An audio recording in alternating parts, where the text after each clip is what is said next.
Tuluyan ng sinibak sa serbisyo ang 7 pulis na dating nakatalaga sa Criminal Investigation and Detection Group matapos mapatunayang guilty sa mga kasong administratibo kaugnay ng umunoy pagkawala ng pera na ebidensya sa isinagawang operasyon sa isang Pogo Hub sa Bagak, Bataan noong October 2024. Sa dokumentong inilabas ng PNP Directorate for Personnel and Records Management, kabilang sa mga sinibak si dating cash evidence custodian Police Lieutenant Colonel Joey Arandia at 6 niyang tauhan na may ranggong Police Executive Master Sergeant, Police Senior Master Sergeant at 4 na patrolmen. Nahaharap sila sa kasong grave misconduct, grave dishonesty at conduct and becoming of a police officer. Aprobado ni PNP Chief General Jose Melencio Nartates Jr. ang kanilang dismissal sa serbisyo. Batay sa ulat, isinagawa ng CIDG ang operasyon para maghain ng search warrant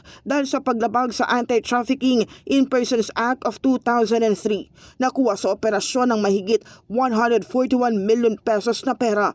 Makalipas ang mahigit 1 taon, naglabas ang korte ng omnibus order na nag-uutos na isauli ang naturang pera bilang ebidensya sa kaso. Noong November 20, 2025, ibinalik ng mga operatiba ng CIDG ang pera pero lumabas na kulang ito ng mahigit 13 million pesos. Lumabas din sa investigasyon na pinalitan umano ng budol money ang nawawalang pera para magmukhang kumpleto ang ebidensya. Ito na dating member ng CIDG na nilabasan na ng Philippine National Police ng order na dismissal sa serbisyo. Ito ay pinangungunahan ng kanilang dating team leader na Police Lieutenant Colonel at 6 na Police Non-Commissioned Officer. Ang accessory penalties nila ng pagkakatanggal sa serbisyo ay binubuo ng pagkakatanggal ng kanilang eligibility. Ito yung forfeiture ng kanilang retirement benefits at disqualification for employment sa gobyerno.